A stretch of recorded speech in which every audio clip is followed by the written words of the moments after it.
చెల్లి చేసే గోంగూర ఎండుమిర్చి పచ్చడి.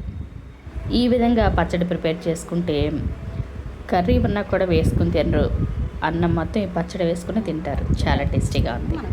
కూడా ఉంటుంది. మనం మామూలుగా తాలింపులైనా ఈడిగైనా ఎల్లుల్లిపాయలు వాడుకున్నాం. ఇట్లా తినేటప్పుడు ఉల్లిపాయలు నంచుకోవచ్చు. బాగుంటుంది, టేస్ట్ చాలా బాగుంటుంది. 2 కట్టలు పుల్ల గోంగూర తీసుకున్నాము. 3 సార్లు శుభ్రంగా కడగాలి. ఎండుమిర్చి 12, ధనియాలు 2 స్పూన్స్, జీలకర్ర 1 స్పూను.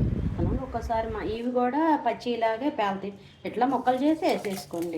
ఎండుమిరకాయలు వేగిన తర్వాత ధనియాలు, జీలకర్ర వేపుకోవాలి. సాల్ట్ అనేది పైకి రాకుండా కొంచెం సాల్ట్ వేసుకుంటే పైకి రాదు. గోంగూర చల్లారిన తర్వాత ఉప్పు, వెల్లుల్లి డబ్బరు వేసి గ్రైండ్ చేసి తాలింపు పెట్టుకోవాలి. తాలింపులో కూడా కచ్చా పచ్చాగా దంచిన వెల్లుల్లి వేసుకోవచ్చు. మనం తినేటప్పుడు ఆనియన్ నంచుకుంటే టేస్ట్ బాగుంటుంది.